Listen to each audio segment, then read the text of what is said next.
చేస్తున్నాను.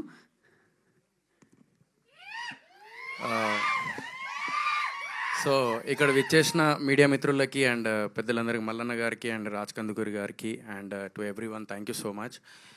అండ్ ఇది సాయి సతీష్ అన్న నాకు చెప్పారనమాట ఇట్లా ప్రీ రిలీజ్ ఈవెంట్ ఉంది అని. ఎందుకంటే నాకు తెలుసు సినిమా కష్టం, మీ అందరికీ తెలిసిందే బూట్కట్ బాలరాజు అప్పుడు ఎంత పెద్ద కథ జరిగిందో. సో నాకు తెలుసు ఆ పెయిన్ ఏందో. లైక్ అప్పట్లో లైక్ సినిమా నేను చేసేటప్పుడు ఒక లీడ్ యాక్టర్గా చేసేటప్పుడు 50% షూట్ అయిపోగానే ప్రొడ్యూసర్ ఇబ్బందులో ఉన్నాడు. ఇంకొక సంవత్సరం దాకా ప్రొడ్యూసర్ అందులోకెళ్ళి అంటే దానికంటే ప్రీవియస్ మూవీ ఫ్లాప్ అయింది అది ఇది అని అంటే ఆయన అందులోకెళ్ళి బయటికి రాలేకపోతున్నాను అని చెప్పేసి అని అన్నప్పుడు నేను యాజ్ ఇట్ ఈజ్ అన్న చెప్పినట్టు, విఘ్నేష్ అన్న చెప్పినట్టు నేను కూడా సేమ్ ఇట్లనే బూట్కట్ బాలరాజుకి ఎక్కడ కాంప్రమైజ్ అవ్వకుండా ఒక సినిమా ఇండస్ట్రీలో ఒక వ్యక్తి డైరెక్టర్ కానీ హీరో కానీ ఎవరన్నా మన సినిమా ఇండస్ట్రీలో ఎంటర్ అయినప్పుడు సినిమా చేస్తున్నప్పుడు ఏమనిపిస్తుంది అంటే అరే ఇదమ్మా మనకు ప్రాఫిట్ రాకపోయినా పర్లేదురా భయ్, మన పైసలు మనకు వస్తే చాలు అని చెప్పేసి అనుకునేటోళ్ళు ఉంటారు. రెండోది వచ్చేసి అరే అప్పులు తీరిపోతే చాలరా భయ్ అని చెప్పేసి అనుకునేటోళ్ళు ఉంటారు. సినిమా ఇక్కడ డబ్బులు సంపాదించడానికి, నిజం చెప్పాలంటే డబ్బులు సంపాదించడానికి అయితే రారు నాకు తెలిసి ఎక్కువ మంది, జస్ట్ పేరు కోసం వస్తారు. డబ్బులు సంపాదించడం అనేది అది లక్. బేసికలీ మన హార్డ్ వర్క్ అండ్ డెడికేషన్ ఎంత ఏం చేసినా కూడా ఒక లక్ అనేది కూడా ఒకటి కలిసి రావాలి. అదొకటి మనం వాస్తవానికి ఒప్పుకోవాల్సిన విషయం. ఎందుకంటే మంచి సినిమాలు కూడా తీసి తర్వాత ఓటీటీలో చూసి అరే ఈ సినిమా ఎట్లరా ఫ్లాప్ అయింది, థియేటర్లు ఎందుకు చూడలేదురా భయ్ అనుకునే సినిమాలు కూడా చాలా ఉన్నాయి. ఎగ్జాంపుల్ మన మనసుకు తెలుసు ఏమేమి సినిమాలు ఉన్నాయి అట్లాంటివి. సో అది లక్ కూడా కలిసి రావాలి. సెకండ్ థింగ్ వచ్చేసి నేను ఆ పెయిన్ తెలుసు, ప్రొడ్యూసర్ పెయిన్ ఎలా ఉంటుంది అనేది. ఎందుకంటే నేను కూడా అందులో నుంచే బయటపడినోడిని.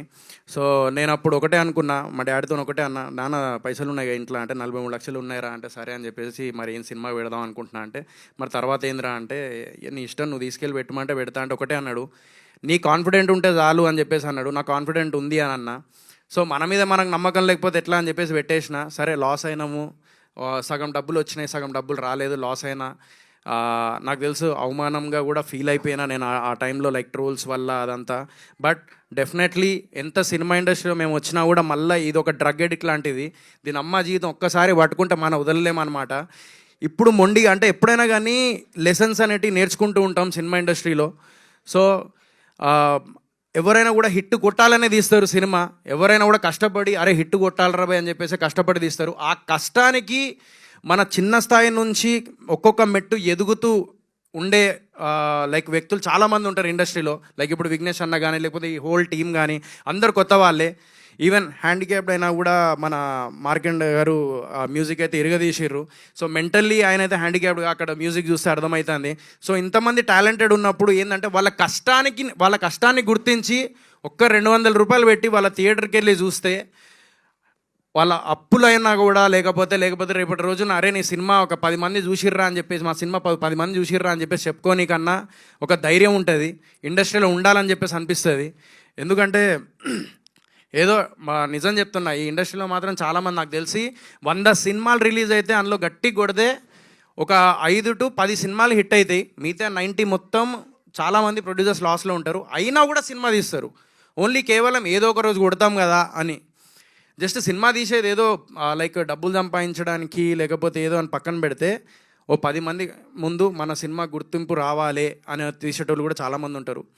సో ఆ సినిమా వీళ్ళు కష్టాన్ని మీరు గుర్తించి అండ్ ఈ అవుట్పుట్ కూడా నేను ఇందాక చూసిన. సో చాలా న్యాచురల్గా తీసిర్రు, విలేజ్ బ్యాక్డ్రాప్ కదా, సో న్యాచురల్గా తీసిర్రు. సో అందరు ఎంకరేజ్ చేయాలని మనస్ఫూర్తిగా కోరుకుంటున్నాను.